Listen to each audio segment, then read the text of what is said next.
हो? जी सर। जी, सबसे पहले सभी उपस्थित भाई बहनों को मनपूर्वक प्रणाम करता हूँ। मैं महाराष्ट्र की उत्तरी भूमि से बात कर रहा हूँ। मेरी अंजुलि में सूर्य कन्या तापी का जल है।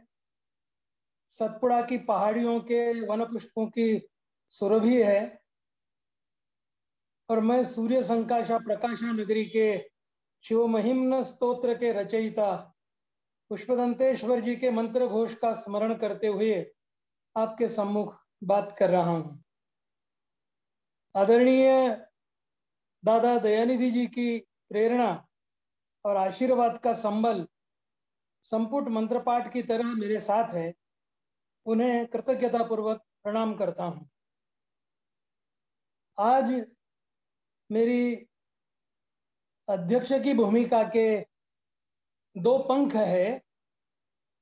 पहले पंख में और पहले पक्ष में मैं अपनी बात रखूं मराठी और उसकी बोलियों के बारे में, और फिर अपने अध्यक्षीय भाषण को आरंभ करूंगा। मराठी और मराठी की बोलियों का जब विचार सामने आता है तब मराठी भाषा की उत्पत्ति से हम बात शुरू करते हैं। मराठी भाषा की उत्पत्ति पूर्व वैदिक काल से है। वैदिक संस्कृत, ब्राह्मण, सूत्रकालीन संस्कृत, अभिजात संस्कृत, प्राकृत, अपभ्रंश आदि अलग अलग स्रोतों से यह भाषा उद्भूत है। भाषा के परिवर्तित रूपों के बारे में सही जानकारी उसके मौलिक रूप में अर्थात बोलियों के रूप में होती है। मराठी की पूर्ववर्ती समृद्ध परंपरा को समझने के लिए ताम्रपट या शिलालेखों में उपलब्ध भाषिक रूप को समझना जरूरी हो जाता है। व्यवसाय, वागिंद्रियों की रचना, वैयक्तिक उच्चारण भिन्नता, सांस्कृतिक तथा ऐतिहासिक परंपरा, मनुष्य स्वभाव, अनुकरण प्रियता, उच्चारण सुलभता की ओर मनुष्य की सहज प्रवृत्ति, परायों का प्रभाव और संस्कार, वंशगत विशेषता, इन कारणों से भाषा निरंतर परिवर्तित रूप में सामने आती है। इसके साथ ही भौगोलिक, राजनीतिक एवं सामाजिक परिवर्तनकारी शक्तियों का प्रभाव भी होता है। धार्मिक तथा अन्य प्रकार की क्रांतियों के साथ प्राकृतिक जो आपदाएं अकाल के रूप में, महामारी के रूप में, बाढ़ के रूप में आती है, उसके कारण भी भाषा का रूप बदल जाता है। मराठी भाषा संस्कृत प्राकृतोद्भव होने के कारण उसमें तत्सम शब्दों की भरमार पाई जाती है, अर्थात अपनी शैली में तद्भव शब्दों की भी संख्या अकूत। संस्कृत और प्राकृत के साथ तमिल एवं तेलुगु इन द्रविड़ भाषाओं का प्रभाव भी पाया जाता है। ईस्वी सन की 6ठी शताब्दी से 11वीं शती तक अवस्थित अपभ्रंश भाषाओं का स्थित्यंतरण हुआ। पाणिनि तथा कात्यायन के सूत्रों में भी इस इतिहास के पदचिन्ह पढ़े पाए जा सकते हैं। मराठी एक ओर से अपभ्रंश से प्रभावित रही तो दूसरी ओर से संस्कृत ने भी उसे उपकृत किया है। वह अपभ्रंश के माध्यम से अपने रूप का विचार और विस्तार करती रही और संस्कृत से संस्कार ग्रहण करते हुए पुष्ट होती गई। परिवर्तित कालमान के अनुसार थोड़े थोड़े भौगोलिक फासले पर भाषा का रूप और लहजा बदलता गया।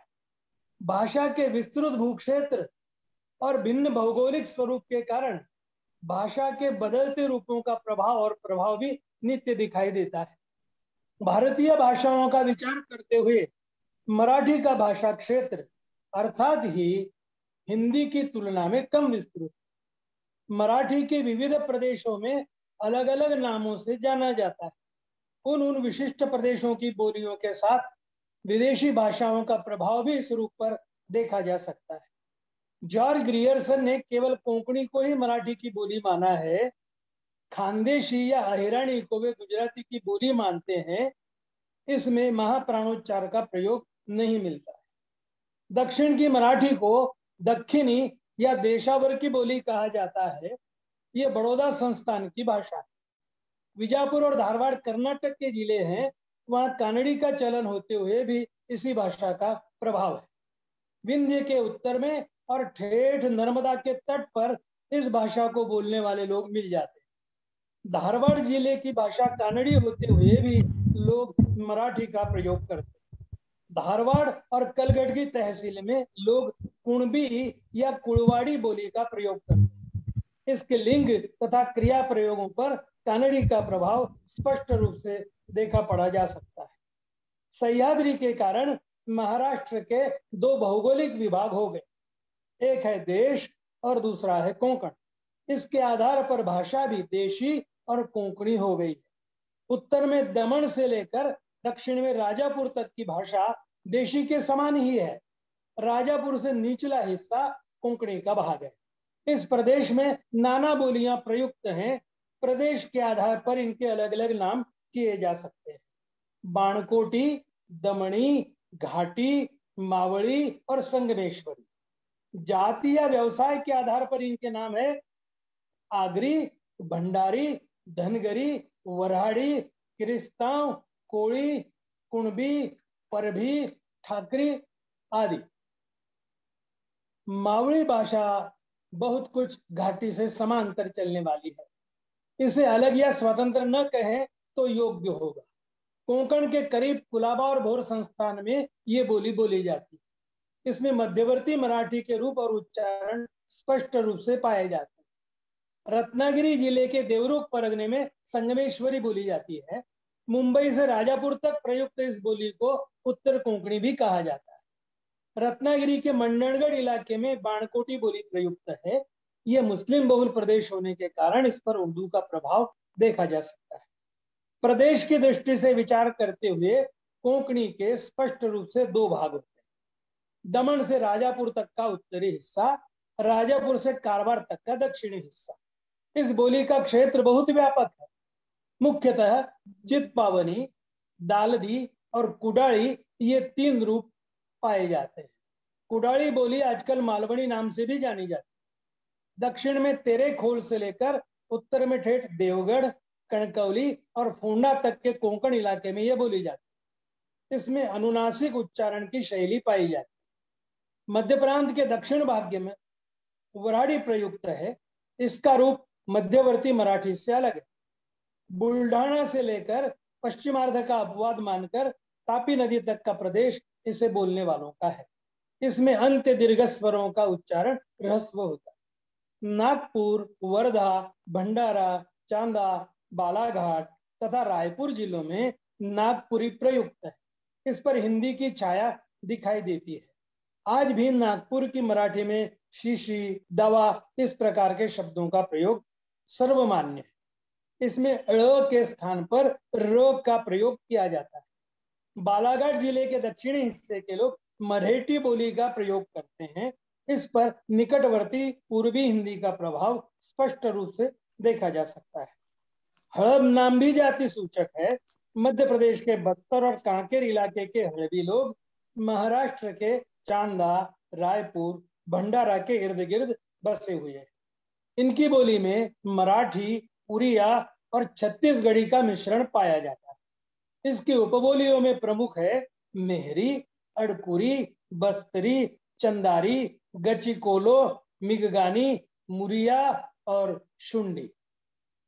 कोળી लोगों की बस्ती मुख्यतः गुजरात, कोंकण और देश प्रदेश में पाई जाती है। ठाणे जिले के कैथोलिक ईसाइयों की बोली किरस्तान। इनकी भाषा में कुछ पोर्तुगीज शब्दों का समावेश हुआ। प्रभु या प्रभु लोगों की बोली है परभी। इसे कायस्थी, दमनी, मुंबापुरी के नाम से भी जाना जाता है। गुजरात और उत्तर हिंदुस्तान इनका मूल प्रदेश बताया जाता है। आगरी लोग मुख्यतः किसान वर्ग से संबंधित। धनगर यानी गडरिये लोग, भेड़े पालने वाले लोग, इनकी बोली है धनगरी। ठाणे, जवाहर, जंजीरा, बेलगांव जिले में ये लोग बसे। वे कर्नाटक से आए हुए। इस बोली में अंत्य स्वरोच्चार का लोप होता है। भंडारी लोगों की भंडारी या हेटकरी बोली उत्तरी कोंकणी से अलग नहीं। ठाकुर लोग गुजरात और कोंकण में अधिकतर पाए जाते। ठाणे, कुलाबा और नासिक जिले के इन लोगों की ठाकरी बोली पर मराठी का प्रभुत्व प्रभाव पाया जाता है। एक प्रकार से यह बोली उत्तरी और मध्य कोंकणी का मिश्रित रूप माना जा सकता है। कातकरी या काथोड़ी कोंकणी का एक रूप है। डहाणू के पास आदिवासी जाति के वारली लोग, इनकी मूल बोली भीली है। इसमें अनेक बोलियों का मिश्रण पाया जाता है। हुड़गी तथा सामवेदी बोलियां इसी परंपरा की प्रतिनिधि बोलियां हैं। झारपी बोली बोलने वाले लोगों की तादाद 5000 के करीब। गोवारी कोई स्वतंत्र या अलग से व्यक्त होने वाली बोली नहीं है। होशंगाबाद के गोवार लोग बुंदेली का प्रयोग करते हैं। छिंदवाड़ा, चांदा और भंडारा जिले के लोग आमतौर पर गोवार वराड़ी का प्रयोग करते हैं। जुलाहा वृत्ति के लोग महाराष्ट्र में कोष्टी कहलाते हैं। मध्य प्रांत में एक जाति है बुनकरों की, उनकी बोली है कतिया या कतियाई। इस बोली में हिंदी मराठी का मिश्रण है। बोलने वाले की शैली हिंदी से समतुल्य, नाम और क्रिया का स्वरूप मराठी शैली का है। भुंजिया लोग होशंगाबाद, रायपुर, संबलपुर, पटना, कलहंडी आदि मध्य प्रदेश के इलाकों में पाए जाते हैं। इनकी बोली हड़बी बोली से समतुल्य। नाहरी बोली नाहर लोगों से संबद्ध है। रायपुर, बिलासपुर, संबलपुर, उड़िया तथा छत्तीसगढ़ के कुछ इलाकों में बोली जाती है। कमारी या कंवारी बोली कमार या कम्मार नामक अनार्य जाति की है। मध्य प्रांत के रायपुर, संबलपुर, बिलासपुर, बस्तर, कांकेर, रायगढ़, बामूरा, सोनपुर, पाटना, कलहंडी आदि भागों में ये बोली जाती है। मराठी की बोलियों का विचार करते हुए बृहन महाराष्ट्र की मराठी का भी विचार करने योग्य है। इस दृष्टि से विचार करने पर मध्य प्रदेश, आंध्र प्रदेश, कर्नाटक आदि प्रदेशों में मराठी का प्रबुद्ध मात्रा में प्रयोग पाया जाता है। ये अपने मराठी की बोलियों के विषय को यहाँ पूर्ण विराम देते हुए मैं अपने अध्यक्षीय भाषण का आरंभ करता हूँ। सबसे पहले मैं इशरत जहां बहन को सलाम करता हूं कि उन्होंने बहुत सुंदर शैली में इस कार्यक्रम का संचालन किया। आज के सत्र में सबसे पहले डॉक्टर ईश्वर सिंह जी चौहान ने गुजराती के बारे में बात की। प्रोफेसर वृषाली जी मांद्रेकर ने कोंकणी के बारे में बात की। प्रोफेसर वीणा जी गुप्ता ने डोगरी के बारे में और श्री गौरी शंकर जी रैना ने कश्मीरी का अध्ययन प्रस्तुत किया।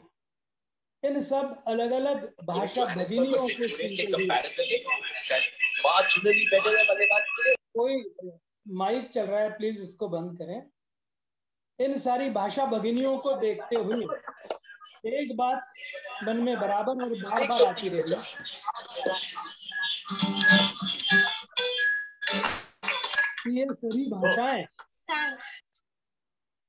ये सभी भाषाएं हमारे देश की नदियों की तरह प्रवहमान ऐसी भाषाएं हैं। भाई चौहान जी ने गुजराती की बात की। संयोग से मेरे निकटवर्ती प्रदेश में गुजराती, मध्य प्रदेश की हिंदी, कर्नाटक की कन्नड़ी, इन बोलियों का, इन भाषाओं का समावेश होता है। भाषा वैज्ञानिक दृष्टि से एक महत्वपूर्ण मुद्दा ये है मराठी और गुजराती का विचार करते हुए कि गुजराती के भाषा का व्याकरण का आधार मराठी भाषा है, और गुजराती और महाराष्ट्र का विचार करते हुए महाराष्ट्र ने जिस प्रकार से हिंदी भाषा के प्रति अपना आदर व्यक्त किया है, उसी प्रकार से गुजराती के प्रति भी अपने सृजन पक्ष को अभिव्यक्ति दी है। काका साहब कालेलकर जी को तो महात्मा गांधी जी सवाई गुजराती कहकर सम्मानित किया करते। गुजराती के साथ अनेक मराठी भाषी लोगों का बहुत निकटवर्ती संपर्क रहा। बड़ौदा की भाषा और बड़ौदा का सारा वातावरण मराठी से किस प्रकार से परिप्लुत रहा है, ये भी एक विचार करने योग्य स्थिति है।